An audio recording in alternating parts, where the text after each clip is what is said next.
Man City squad give Grealish new nickname after Atleti fears. Manchester City players have given Jack Grealish a new nickname and crowned an unsung hero from their explosive game against Atletico Madrid.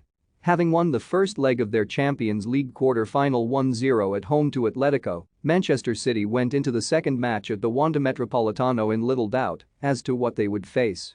Atletico had a player sent off and are expected to face UEFA action after an on-pitch melee towards the end of the goalless draw continued into the tunnel after the final whistle.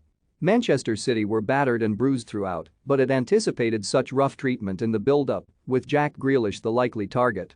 The 26-year-old was fouled 5 times in 22 substitute minutes by Atletico players at the Etihad, but was not risked in the away leg because of genuine fears for his safety.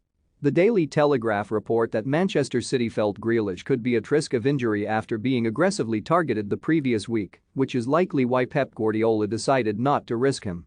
The £100 million summer signing was still involved in the fracas, however, calling Stefan Savic a C when the Atleti centre-half had attempted to headbutt Raheem Sterling. Some teammates have since nicknamed him Peaky Jack, while Sterling also drew praise for not reacting to Savic's provocation. City and Atletico BEF Savic and Grealish have words entering the tunnel and Kyle Walker and Scott Carson weren't having any form of aggro from Atletico.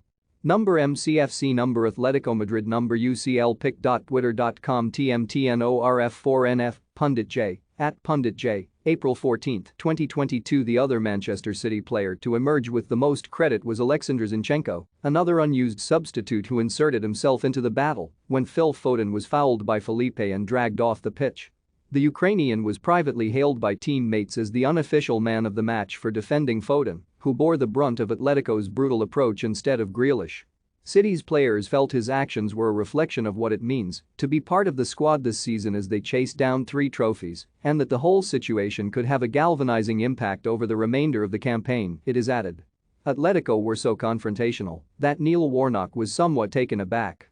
"I must admit, when I watched it, the second half, I couldn't stop watching, I was gripped. I kept jumping off my seat with the tackles and all the professionalism, crossing my fingers that Man City would go through.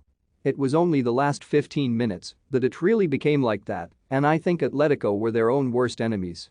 If they kept their cool, they'd have had a lot more chance of getting that goal, but they lost it. We all do it, all the managers waste time, especially away from home, and referees don't add that much on. For football, it's a blessing they got knocked out. I've got a reputation, but I've never been as bad as Simeon last night. Dearie me."